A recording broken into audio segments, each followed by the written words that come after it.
बताओ, brush commutator AC देता है कि डीसी देता है? क्या देता है? कहता है ब्रश और कम्यूटेटर की सहायता से एक दिशिया घूर्ण पैदा किया जाता है। डीसी जनित्र का निम्न ब्रश घर्षण गुणांक का अधिकतम मान कितना होता है? 0.3।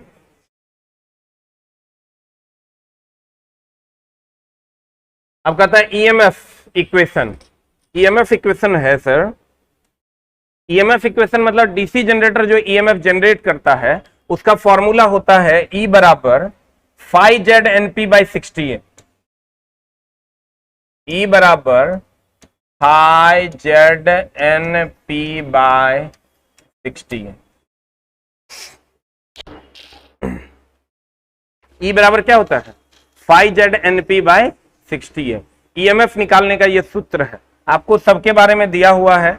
किसी जनित्र में उत्पन्न विभव बल की गणना कहता है E जनित्र द्वारा पैदा विभव बल है वोल्ट में, फाई प्रति पोल चुंबकीय फ्लक्स है वेबर में, जेड आर्मेचर चालकों की संख्या है कि आर्मेचर में कितने चालक हैं, एन आर्मेचर की घूर्णन गति है, पी पोल्स की संख्या है, ए आर्मेचर वाइंडिंग में समानांतर पथों की क्या है? संख्या।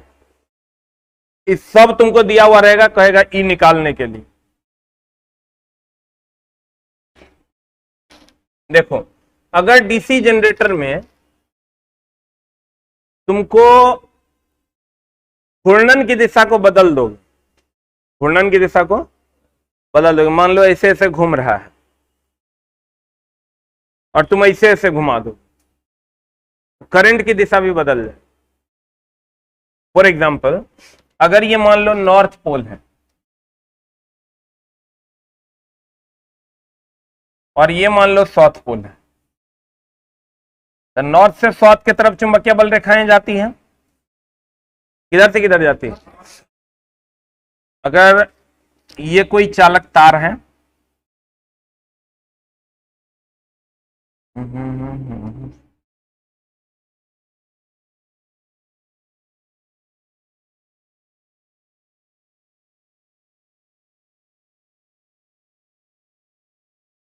अभी धारा, अभी घूर्णन की दिशा ये है, इधर बल लग रहा था, ऐसे ऐसे घूमेगा, इधर बल लगेगा तो ऐसे ऐसे घूमेगा।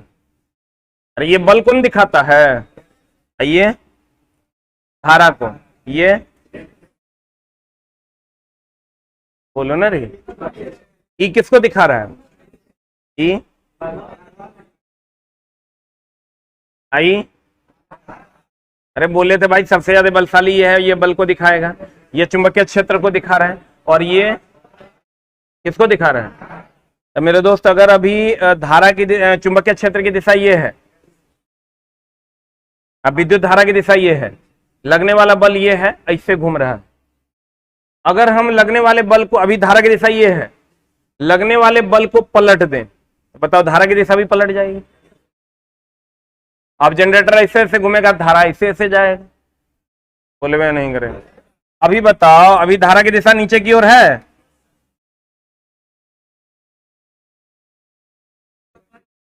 इसका मतलब अगर घूर्णन की दिशा बदल दोगे तो धारा की दिशा बदलेगी कि वही रहेगी? अतः डीसी जनित्र में घूर्णन दिशा परिवर्तित करने से करंट प्रवाह की दिशा क्या हो जाएगी? परिवर्तित। डीसी जनित्र में उत्पन्न ईएमएफ ध्रुवों की संख्या, फ्लक्स, प्रतिपोल और आर्मेचर की गति पर निर्भर करता है। देखो तो, डीसी जनित्र में प्रतिपोल ईएमएफ की का जो जनरेशन है वो किस पर निर्भर करता है? प्रतिपोल चुंबकीय फ्लक्स पर, आर्मेचर चालकों की संख्या पर, आर्मेचर की घूर्णन गति पर, पोल्स की संख्या पर, आर्मेचर वाइंडिंग में समानांतर पथों की संख्या पर, इतने चीज पर निर्भर करता है।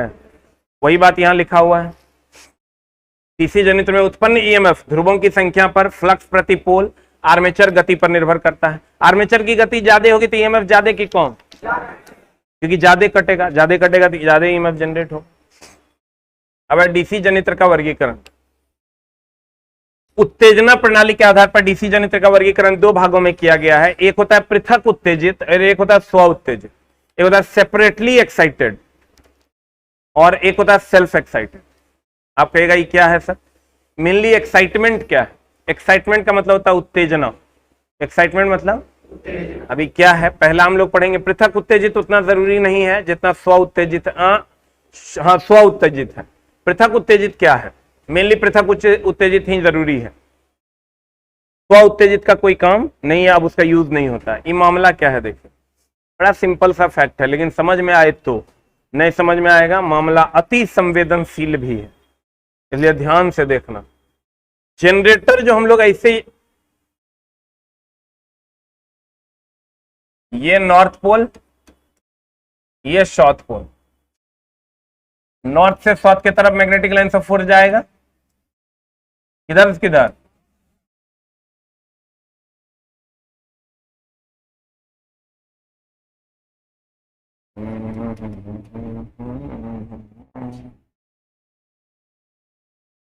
ठीक है। इस पूरे को हम जो डिनोट करते हैं वो कुछ इस कदर करते हैं।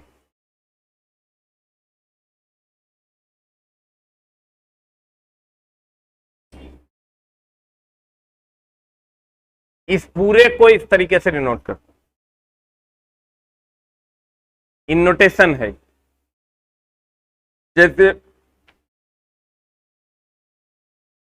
ये बैटरी को ऐसे डिनोट करते हैं, बैटरी को ऐसे डिनोट करते हैं, वैसे ही इसको ऐसे डिनोट करते हैं। अब देखिए, कहता है पृथक उत्तेजित। अब मामला क्या है कि ये तो आपका लोड है, लोड मतलब सर, अरे जो पंखा बल्ब जो भी आप लगाए हैं, और ये आपका जनरेटर, ये आर्मेचर है इसमें लगा हुआ, ये जनरेटर करंट जनरेट किया और यहां से करंट मिल गया इसे, जनरेटर धुक धुक धुक धुक धुक धुक धुक स्टार्ट किए, स्टार्ट करने के बाद यहां से करंट ऐसे आ गया, बोलवे नहीं करेगा, सही है। अब जब करंट ऐसे आ गया, हम चाहते हैं कि ये और अधिक उत्तेजित हो, फ्लक्स की संख्या बढ़ जाए। किसकी संख्या बढ़े? फ्लक्स की संख्या बढ़ जाए। तो फ्लक्स की संख्या बढ़ जाए तो हम लोग क्या किए हैं, एक बैटरी लगाए और एक कॉइल लगा दी। आपको पता है किसी भी चीज से करंट का प्रवाह कीजिएगा तो चुंबकीय क्षेत्र जनरेट होगा। किसी भी तार से करंट प्रवाहित कीजिएगा तो कौन क्षेत्र जनरेट होगा? क्या जनरेट होगा? तो सर चुंबकीय क्षेत्र जब जनरेट होगा तो चुंबकीय बल रेखाएं निकलेंगी, और चुंबकीय बल रेखाएं निकलेंगी यानी फ्लक्स निकलेगा।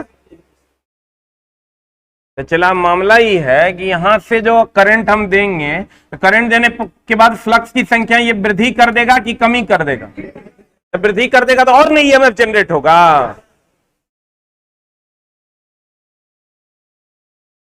बोलो ने, अगर वृद्धि कर देगा, अगर यहां से हम करंट दिए और ये वृद्धि कर देगा करंट की मात्रा को, तो और ज्यादा ईएमएफ जनरेट होगा। बोलवे नहीं करेंगे ना, बुझवे नहीं क्या? देखो इसमें अभी नॉर्थ पोल और साउथ पोल है ना रे। हम क्या करेंगे, इसमें एक और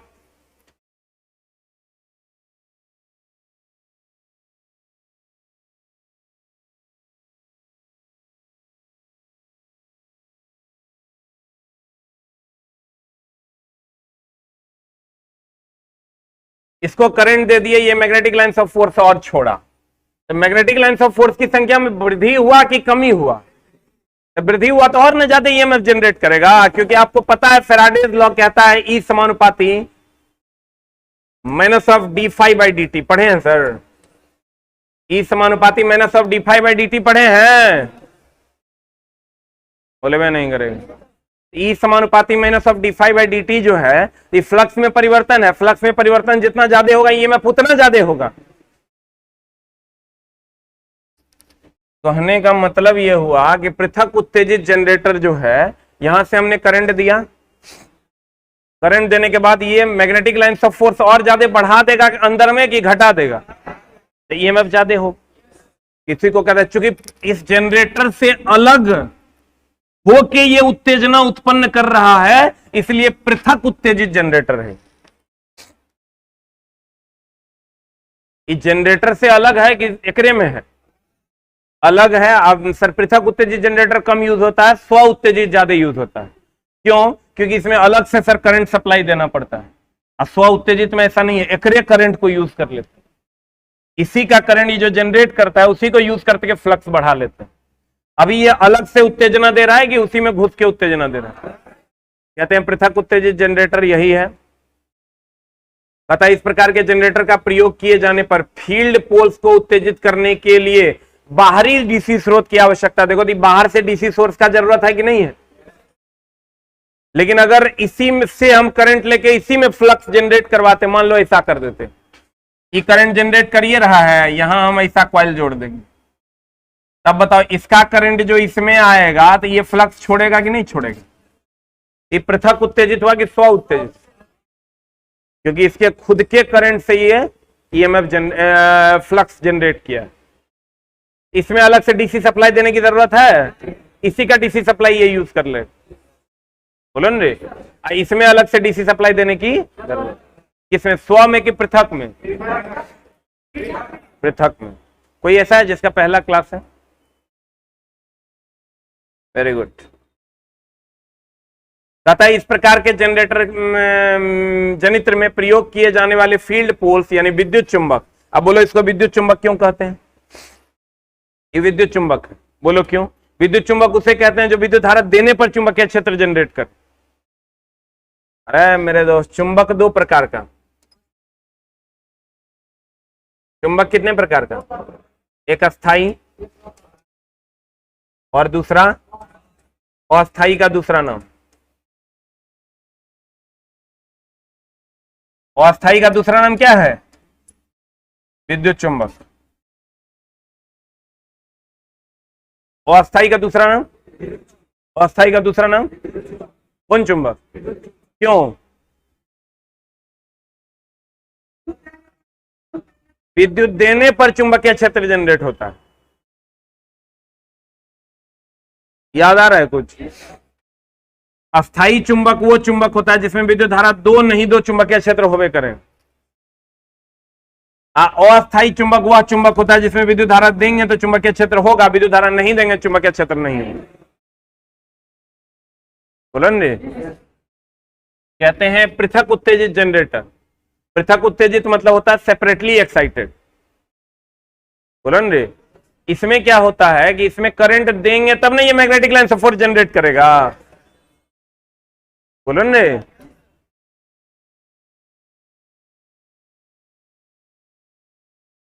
तो बताओ विद्युत चुंबक है कि अस्थाई चुंबक है? काहे विद्युत चुंबक है? क्योंकि उसमें करंट दे रहे हैं, इसमें करंट दे रहे हैं तब नहीं ये मैग्नेटिक लाइन ऑफ फोर्स छोड़ रहा है। कहता है इस प्रकार के जनरेटर का प्रयोग किए जाने वाले फील्ड पोल्स को उत्तेजित करने के लिए बाहरी डीसी जनरेटर की आवश्यकता, स्रोत की आवश्यकता होती है। इसमें उत्तेजक वोल्टेज का मान उत्पादित वोल्टेज के मान से कम होता है। बता, ये जो उत्पन्न कर रहा है ये ज्यादा होगा कि ये उत्तेजित कर रहा है ये ज्यादा होगा? ये तो साइड से दे रहे हैं, ये कम होगा। ये उत्तेजक है, उत्तेजक ज्यादा होगा कि उत्पादित ज्यादा होगा? कौन ज्यादा होगा? उत्तेजक ज्यादा होगा कि उत्पादित? क्योंकि ये उत्पादित कर रहा है तो मैक्सिमम ना जनरेट करेगा। इसमें तो सिर्फ हेल्प के लिए हम इसको दे रहे हैं। उत्तेजक का ज्यादा कि उत्पादित का ज्यादा?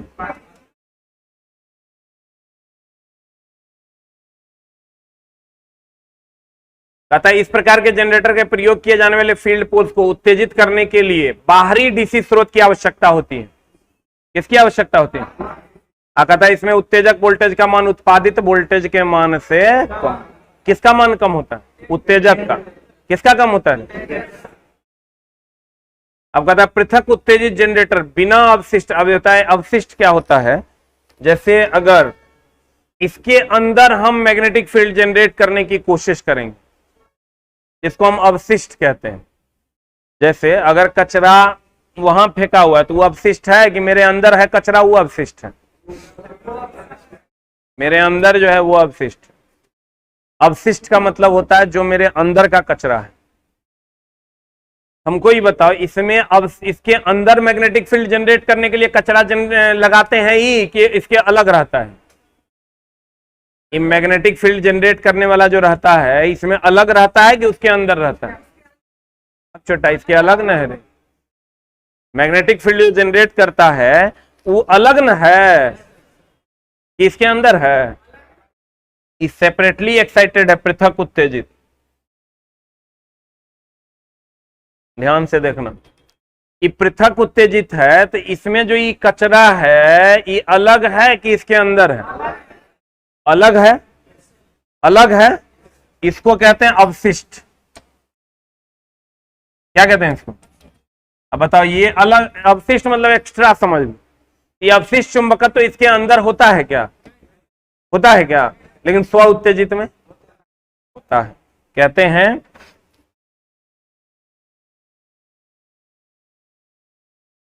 इसमें उत्तेजक वोल्टेज का मान उत्पादित वोल्टेज के मान से कम होता है। पृथक उत्तेजित जनरेटर बिना अवशिष्ट चुंबकत्व के विभव बल पैदा कर सकता है। इसमें अवशिष्ट चुंबकत्व नहीं होता है, उसके अंदर बाहर होता है। कहते हैं डीसी जनरेटर की घूर्णन दिशा गलत होने पर अवशिष्ट चुंबकत्व की क्षति होने से जनित्र का वोल्टेज नहीं बनाएगा। मतलब अगर घूर्णन की दिशा गलत हो गई, किसका? डीसी जनित्र की घूर्णन दिशा गलत हो जाए या अवशिष्ट चुंबकत्व में क्षति हो जाए, मतलब यहां जो आप सर ये इसमें कंप्लीट क्षति हो जाए, इसकी घूर्णन दिशा गलत हो जाए, तो ये करंट नहीं बनाएगा कभी भी। सर घूर्णन की दिशा बदल जाए, एक्साइटमेंट जो हम लगाए हुए हैं, एक्साइटमेंट जैसे पंखा में भी एक्साइटर लगा हुआ है, कंडेंसर। कंडेंसर खराब हो जाता है, पंखा चलता है, वही समझ लो ये कंडेंसर है। कंडेंसर का भी काम है सर एक्स्ट्रा फोर्स देना। जो काम अगर कभी कंडेंसर खराब हो जाता तो हम लोग पेन लगा के ऐसे धक्का देते, बोलन रे। अरे कभी कंडेंसर खराब हो जाता तो पेन लगा के ऐसे धक्का दिया है? बोले मैं नहीं करेंगे। तो वही धक्का देने का काम ही करता है, ठीक है। तो ये एक्साइटर अगर ये खराब हो जाएगा तो ये जनरेटर ईएमएफ जनरेट नहीं करेगा।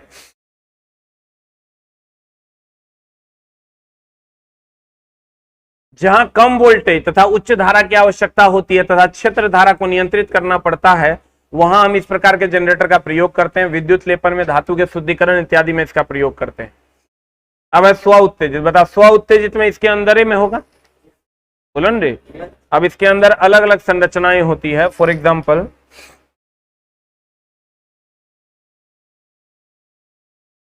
जैसे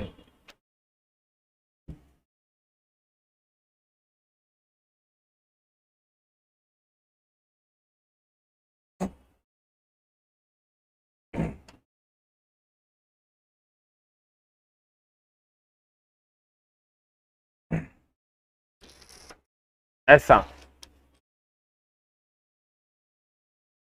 इसके अंदर उत्तेजना हो रहा है कि बाहर हो रहा है? या तो ऐसे कर दीजिए, या नहीं तो इसका और भी तरीका है। यहां लगा दीजिए, तब भी ये मैग्नेटिक लाइन ऑफ फोर्स छोड़ेगा।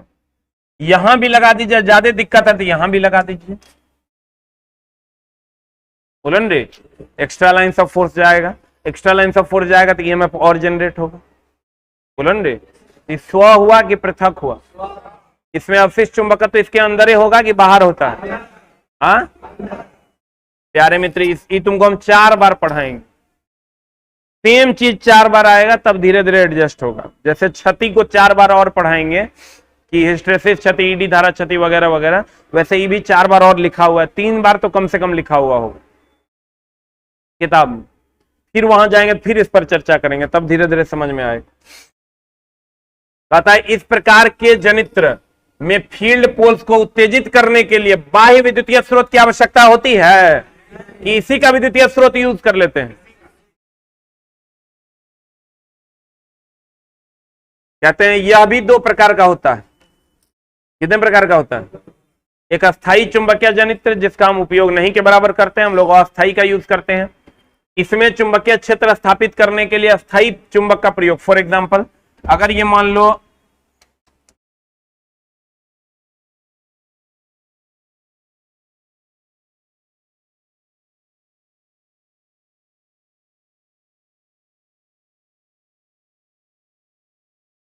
लोड है, हम क्या करेंगे चला कि यहां पर हम एक अस्थायी चुंबक खाली दे देंगे। अस्थायी चुंबक में तो करंट देने की जरूरत नहीं ना है, वो तो automatic magnetic line of force छोड़ेगा। अस्थायी चुंबक किसको कहते हैं?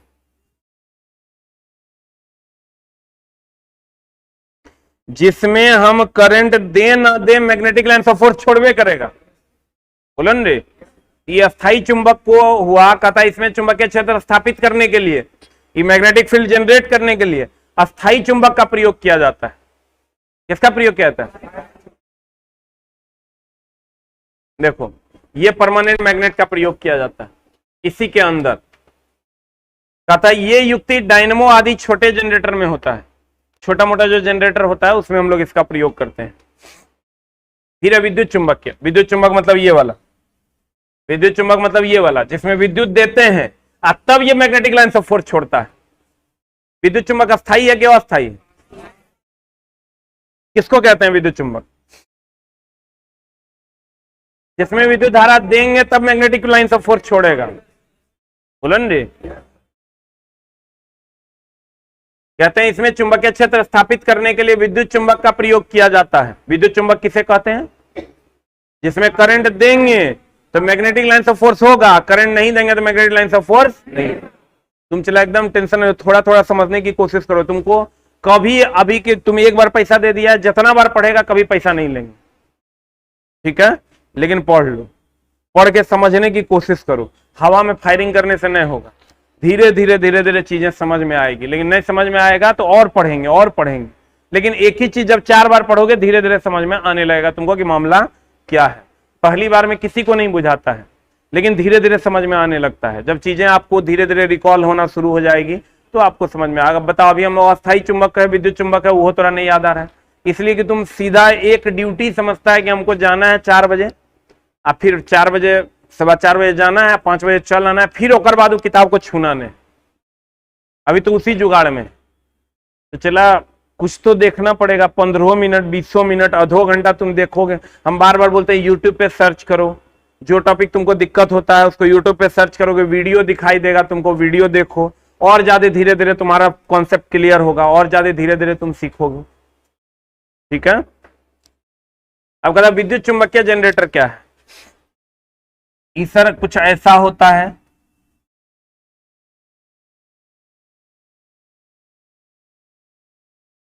यार मेरा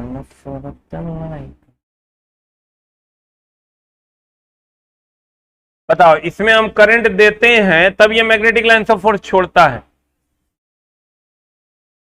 बोलन रे, ईएमएफ जनरेट हो जाएगा। कहते हैं इसमें चुंबकीय क्षेत्र स्थापित करने के लिए किसका प्रयोग किया जाता है? किसका प्रयोग किया जाता है? विद्युत चुंबक का प्रयोग किया जाता है। अब क्षेत्र वाइंडिंग संयोजन विधि के आधार पर यह मुख्यतः 3 प्रकार का होता है, एक श्रेणी, एक शंट, एक कंपाउंड। कंपाउंड कुंडली जनित्र। अभी देखो क्या है, इस श्रेणी का मतलब हुआ यहां एगो क्वाइल लगा देंगे, इस श्रेणी हो गया, यहां लगा देंगे तो इस शंट हो गया, अब दोनों जगह लगा देंगे तो कंपाउंड हो। हाँ लगाने 20 जगह लगा देंगे, भारियों ना होगा रे। अब जनरेटर पता चला कि 5 क्विंटल के हो गया, सर यहां एगो लगा दिया, सीरीज हो गया, यहां नहीं लगाएंगे, सिर्फ यहां लगाएंगे, कंपाउंड हो गया, शंट हो गया। आज दोनों जगह लगा देंगे, कंपाउंड हो गया। कंपाउंड भी 2 प्रकार का होता है, डिफरेंशियल, एक्यूमुलेटिव। देखो ये सीरीज था,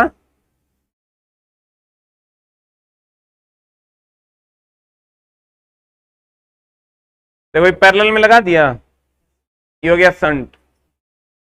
बोलो न रे, आज जब दोनों जगह लगा देगा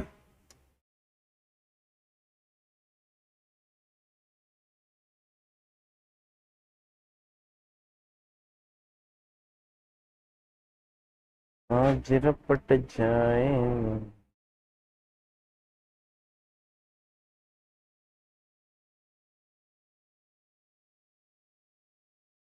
कंपाउंड का फिगर नहीं है रे, किताब में होगा।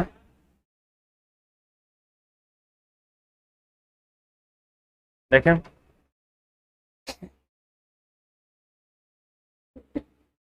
देखो चला, एकदम सिंपल है।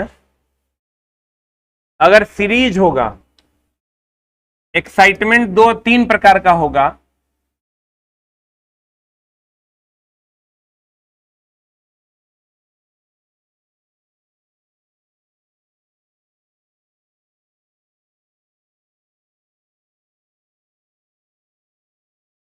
या तो ऐसा होगा, इसको कहते हैं सीरीज एक्साइटमेंट,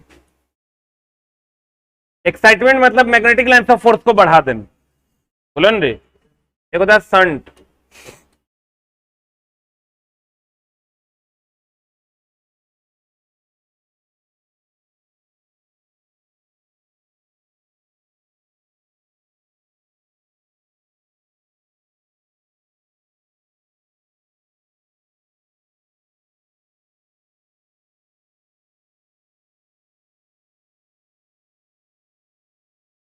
एक होता है कंपाउंड।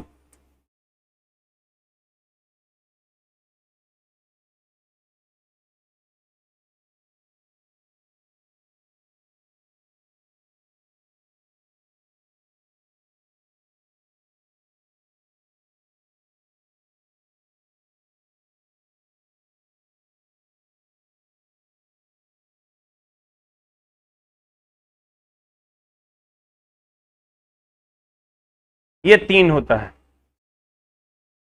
सबके सर एडवांटेज भी हैं, डिसएडवांटेजेस भी हैं। इसका अपना एडवांटेज है, इसका अपना एडवांटेज है, इसका अपना एडवांटेज, सबका अलग अलग डिसएडवांटेज।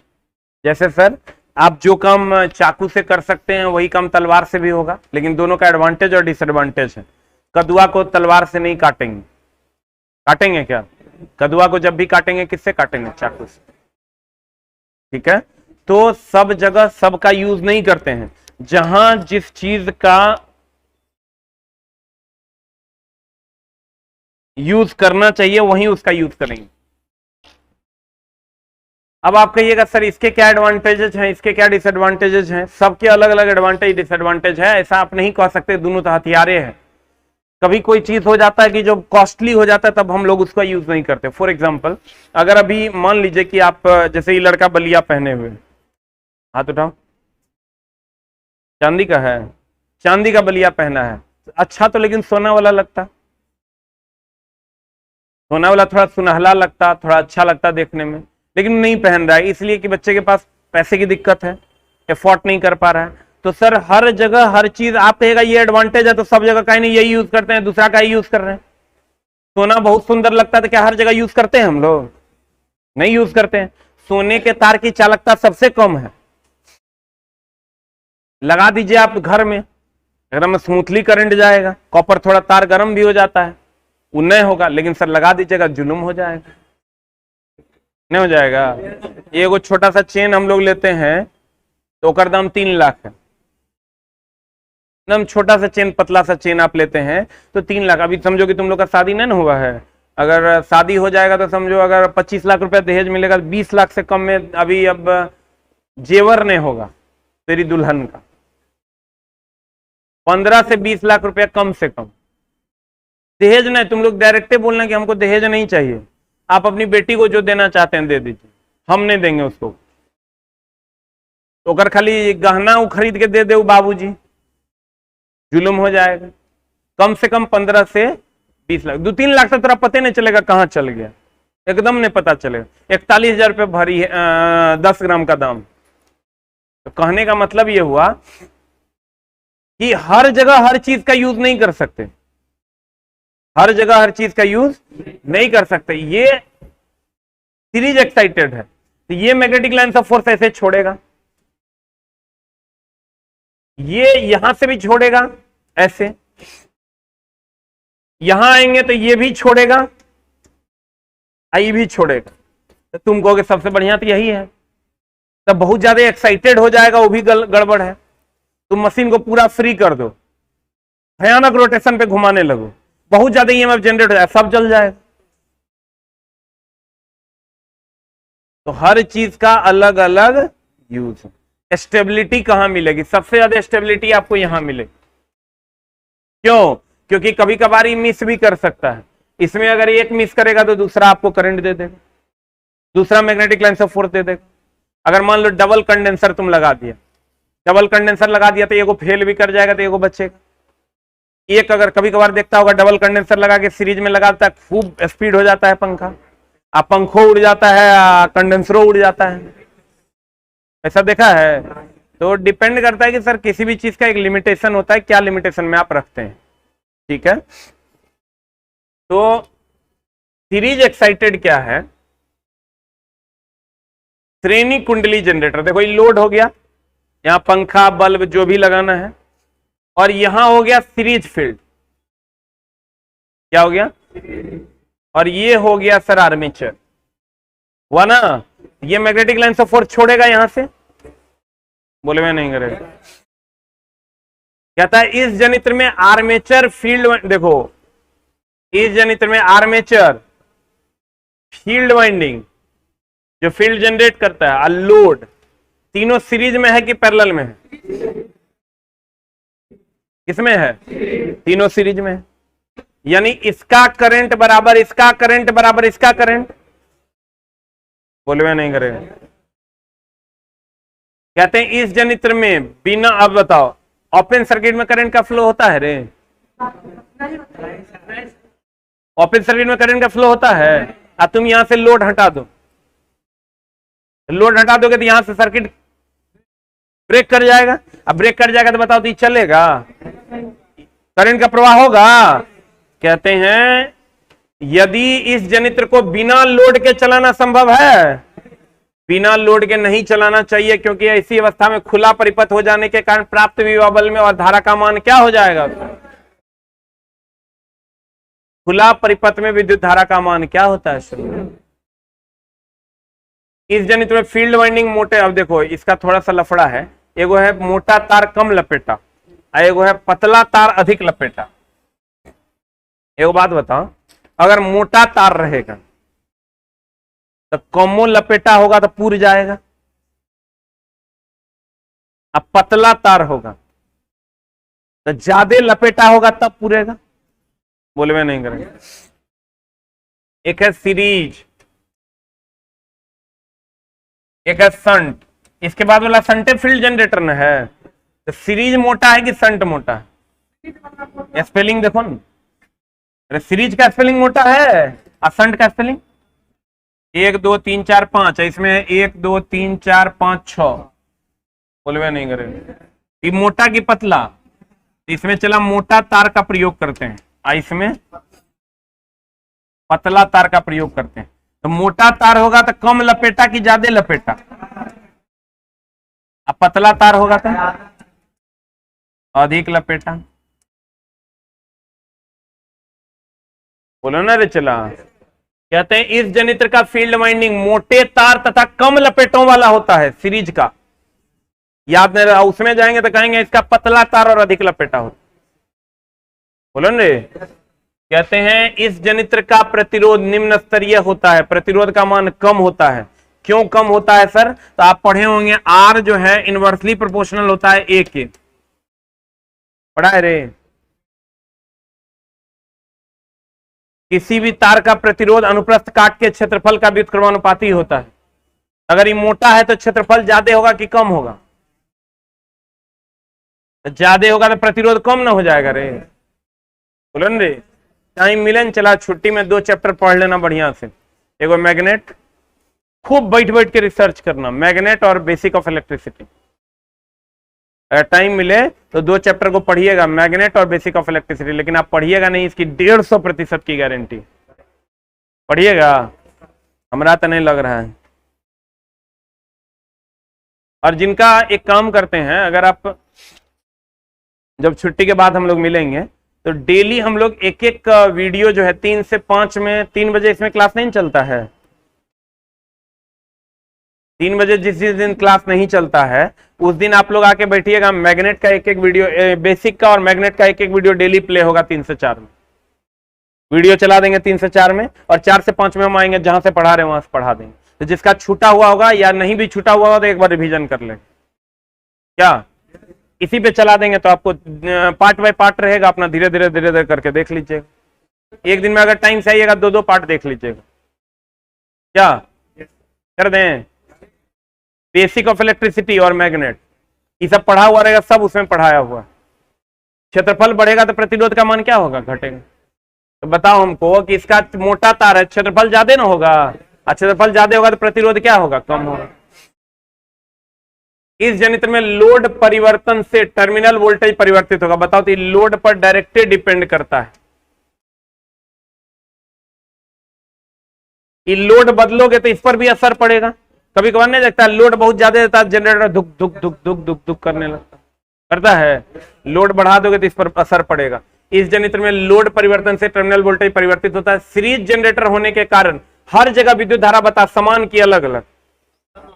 अरे छोटा, सीरीज में धारा समान ना होता है, अब वोल्टेज, अब पैरेलल में वोल्टेज समान, धारा।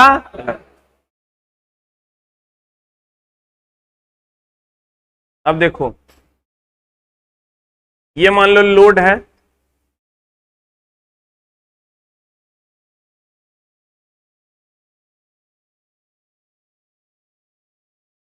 ये हो गया आर्मेचर का प्रतिरोध RA, सीरीज फील्ड वाइंडिंग का प्रतिरोध RSC, और लोड का प्रतिरोध RL, और टोटल ईएमएफ जो जनरेट हुआ वो E। अब मान लेते हैं IL is equal to E। अब बट सीरीज में RA, RSC और RL, बताओ सीरीज में है तो जुट ना जाएगा रे, सीरीज में है तो क्या हो जाएगा, जुट जाएगा। तीनों को जोड़ दिए तो ये लोड का करंट जो है वो इस फॉर्मूले से निकलता है, टोटल ईएमएफ बटा RA plus RSC plus RL। अब कहता है IL क्या है, अरे IL क्या है, लोड धारा। लोड धारा हर जगह सब धारा समान ना होगा रे। ISC क्या है, सीरीज फील्ड धारा। IA क्या है, आर्मेचर इसका धारा। तो IL is equal to E बटा RA plus RSC plus RL। RA क्या है, E तो हो गया उत्पन्न विभव बल, RA क्या है, RSC क्या है, RL क्या है, क्या है, सबका धारा समान होगा कि अलग अलग, हाँ, मोटा तार की पतला तार, लपेटा, लोड हटा देंगे चलेगा, चलेगा, लोड हटा देंगे चलेगा नहीं, लोड का डायरेक्ट इफेक्ट इस पर पड़ेगा। लेकिन यही देखो, संट अगर रहता,